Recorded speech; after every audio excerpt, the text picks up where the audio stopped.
نحمده ونصلي ونسلم على رسوله الكريم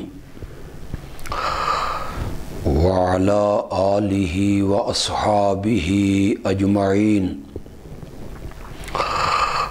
أما بعد فأعوذ بالله من الشيطان الرجيم بسم الله الرحمن الرحيم يا أيها الناس قد جاءتكم موعظة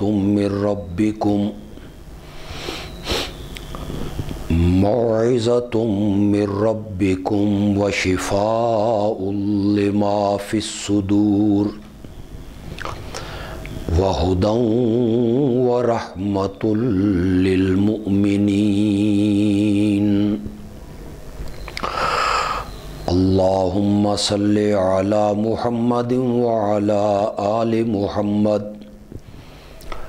كما صليت على إبراهيم وعلى آل إبراهيم إنك حميد مجيد اللهم بارك على محمد وعلى آل محمد كما باركت على إبراهيم وعلى آل إبراهيم إنك حميد مجيد۔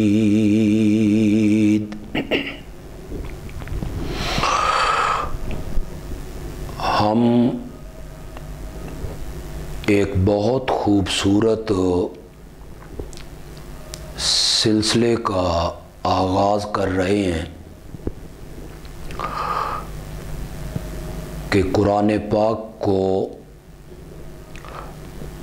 بالترتیب ہم ترجمہ اور اس کی مختصر سی تفسیر اور مختصر سی تشریح کے ساتھ آپ کے سامنے اسے بیان کریں گے۔ اللہ رب العزت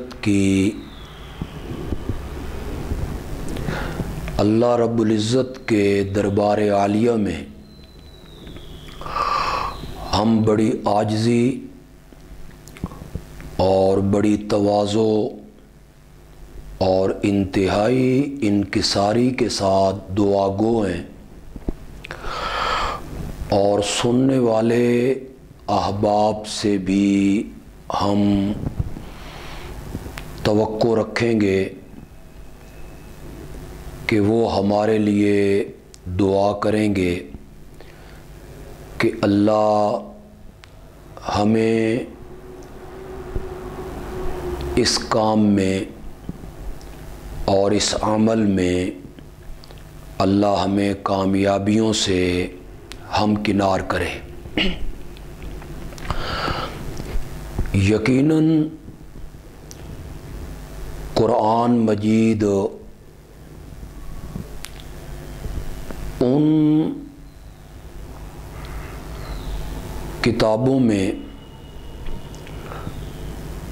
سر فہرست ہے جو آسمان سے مختلف انبیاء پر نازل کی گئی ہیں۔ قرآن پاک دنیا کی تمام کتابوں سے عظیم ترین کتاب ہے، اور یہ بھی حقیقت ہر شخص پہ عیاں ہے کہ قرآن ہی اس وقت دنیا کی مظلوم ترین کتاب ہے۔ قرآن عظیم اس لحاظ سے ہے کہ یہ کلام اللہ ہے اور یہ اللہ کی صفت ہے۔ اس کائنات میں جتنی چیزیں ہیں وہ سب مخلوق ہیں۔ فرشتے بھی مخلوق ہیں، جنات بھی مخلوق ہیں، انسان بھی مخلوق ہیں، سورج، چاند، ستارے، کرسی، عرش،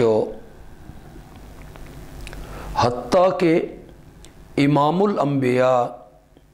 خاتم النبیین حضرت سیدنا محمد الرسول اللہ صلی اللہ علیہ وسلم بھی مخلوق ہے۔ ساری کائنات مخلوق ہے۔ قرآن ہی وہ واحد کتاب ہے جو مخلوق نہیں ہے بلکہ اللہ کی صفت ہے اور کلام اللہ ہے۔ قرآن اس لحاظ سے بھی عظیم ہے کہ اسے حبل اللہ کہا گیا ہے۔ قرآن پاک میں ارشاد ہوا وَاعْتَصِمُوا بِحَبْلِ اللَّهِ جَمِيعًا، کہ سب مل کر اللہ کی رسی کو مضبوطی کے ساتھ تھام لو، وَلَا تَفَرَّقُوا، اور فرقہ واریت کا شکار نہ ہو وہ۔ یہ حبل اللہ، اللہ کی رسی کیا ہے؟ صحابہ میں جو مفسرین صحابہ ہیں اور تابعین کے زمرے میں جو مشہور مفسر تابعین ہیں، متقدمین مفسرین اور متأخرین مفسرین، سب کا اس بات پر اتفاق ہے کہ حبل اللہ سے مراد قرآن ہے، جسے اللہ کی رسی قرار دیا۔ یہ آسمان سے اللہ نے رسی لٹکائی ہے جس کا اوپر والا سرا اللہ کے ہاتھ میں ہے اور اس رسی کا نیچے والا سرا اس آدمی کے ہاتھ میں ہے جو قرآن پڑھتا ہے اور قرآن پڑھاتا ہے۔ اس لحاظ سے بھی قرآن عظیم کتاب ہے کہ یہ امام الانبیاء خاتم النبیین حضرت سیدنا محمد الرسول اللہ صلی اللہ علیہ وسلم کا علمی معجزہ ہے۔ باقی انبیاء کو جو معجزات عطا کیے گئے وہ عملی معجزے تھے، مثلا لاٹھی کا سانپ بن جانا، تخت کا ہوا میں اڑنا، لوہے کا ہاتھوں میں موم ہو جانا، مادرزاد نابیناؤں کا بینا ہو جانا، کوڑ کے مرض والے کا درست ہو جانا، مردوں کا زندہ ہو جانا، یہ سب عملی معجزے ہیں۔ اور قرآن عملی نہیں، علمی معجزہ ہے۔ عمل زندگی کے ساتھ چلتا ہے، اور جب انسان کی زندگی ختم ہو جاتی ہے تو اس کا عمل بھی ختم ہو جاتا ہے۔ حضرت موسیٰ کی لاٹھی آج سانپ نہیں بنتی، حضرت سلیمان کا تخت آج ہوا میں نہیں اڑتا، حضرت داؤد علیہ السلام کے ہاتھ میں آج لوہا موم نہیں ہوتا، لیکن جو معجزہ اللہ نے میرے پیارے پیغمبر کو عطا فرمایا ہے وہ قیامت کی صبح تک باقی رہے گا، اس لیے کہ یہ عملی نہیں علمی معجزہ ہے۔ قرآن اس لیے بھی عظیم کتاب ہے کہ اس نے اپنے سے پہلے آنے والی تمام کتابوں کو منسوخ کر دیا، اور اب قیامت کی صبح تک کوئی کتاب ایسی نہیں آئے گی جو قرآن پاک کو منسوخ کر سکے۔ قرآن اس لیے بھی عظیم کتاب ہے کہ دنیا کی جس چیز کو قرآن سے نسبت ہو گئی، قرآن سے تعلق ہو گیا، وہ چیز بھی عظیم ہو گئی۔ جس مہینے میں قرآن اترا وہ مہینہ عظمتوں والا مہینہ ہے۔ جس رات میں قرآن اترا اس رات کے بارے میں کہا لیلۃ القدر خیر من الف شہر۔ جو فرشتہ اس کتاب کو لے کے اترا وہ فرشتہ سید الملائکہ ہو گیا، اور جن شہروں میں یہ کتاب اتری وہ شہر سارے شہروں سے عظیم ہو گئے، اور جس ہستی پر یہ کتاب اتری وہ امام الانبیاء ہو گیا، خاتم النبیین بن گئے، رحمت للعالمین کے لقب سے مشرف ہوئے، شفیع المذنبین کے درجے پر وہ فائز ہوئے، ساری کائنات کے وہ سردار بن گئے۔ اور جس امت کو یہ قرآن عطا کیا گیا وہ امت خیر امت کے لقب سے مزین ہو گئی، اور میرے پیارے پیغمبر نے فرمایا خیرکم من تعلم القرآن وعلم، تم میں بہترین لوگ وہ ہیں جو قرآن پڑھتے ہیں اور جو قرآن پڑھاتے ہیں۔ اس لحاظ سے قرآن دنیا کی عظیم ترین کتاب ہے، اور اس لحاظ سے قرآن مظلوم بھی ہے کہ جس امت کو قرآن عطا کیا گیا تھا، جس امت کو قرآن دیا گیا تھا، وہ امت آج تک اس قرآن کے نزول کا مقصد بھی نہ سمجھ سکی۔ وہ یہ نہ سمجھ سکے کہ اللہ نے یہ قرآن کیوں نازل کیا تھا۔ ہم میں سے اکثر لوگوں کا خیال یہ ہے کہ یہ قرآن کتاب برکت ہے، اسے غلافوں میں لپیٹ دیا جائے، خوشبو میں بسا دیا جائے، آنکھوں سے لگایا جائے، اسے چوم کے سینے سے لگا دیا جائے، اور اسے سب سے اوپر والے تختے پر رکھ دیا جائے۔ اس کی طرف ہم نے پیٹھ نہیں کرنی ہے، یہ ہم نے اس کے نزول کا مقصد سمجھا ہے۔ یا یہ قرآن اس لیے نازل ہوا تھا کہ ہمارا کوئی قول اقرار ہے تو اس کے لیے ہم نے یہ قرآن سر پہ اٹھا لینا ہے، یا گواہی دینی ہے عدالت میں تو قرآن پاک پر ہاتھ رکھ کے ہم نے گواہی دینی ہے، یا ہم نے کوئی نئی دکان بنائی ہے تو ہم نے اس میں قرآن پاک کا ختم کروا دینا ہے، یا ہم نے کوئی مکان بنایا ہے اس میں ہم نے سالانہ قرآن پاک کا ختم کروا دینا ہے۔ کچھ لوگ یہ سمجھتے ہیں کہ قرآن پاک کو سونے کے پانی سے لکھا گیا، سونے کی تاروں سے لکھا گیا ہے، چاندی کی تاروں سے لکھا گیا ہے، اور اتنے من کا قرآن پاک ہے، آؤ جی اس کی زیارت کریں، لوگ اسے دیکھنے کے لیے جائیں، یا کیمروں کے ذریعے اسے اتنا چھوٹا کر دیا گیا ہے کہ وہ پڑھا بھی نہیں جا سکتا، اسے کار کے اندر رکھ دیا جائے تو ایکسیڈنٹ نہیں ہوگا۔ یہ ہم نے اس قرآن کے نزول کا مقصد سمجھا ہے۔ اس امت نے، جس امت کو یہ قرآن اللہ نے عطا کیا تھا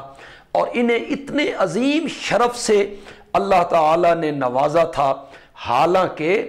قرآن صرف کتاب برکت نہیں ہے۔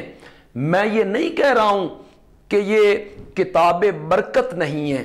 کتاب برکت ہے۔ اس طرح کتاب برکت ہے کہ اس کے ایک حرف کی تلاوت پر اللہ تعالیٰ 10 نیکیاں عطا کرتے ہیں۔ امام الانبیاء سیدنا محمد الرسول اللہ صلی اللہ علیہ وسلم نے فرمایا کہ میں یہ نہیں کہتا کہ الف لام میم ایک حرف ہے، نہ الف الگ حرف ہے، لام الگ حرف ہے، میم الگ حرف ہے۔ تلاوت کی نیت سے جو آدمی الف لام میم پڑھتا ہے اللہ اسے 30 نیکیوں سے نواز دیتا ہے۔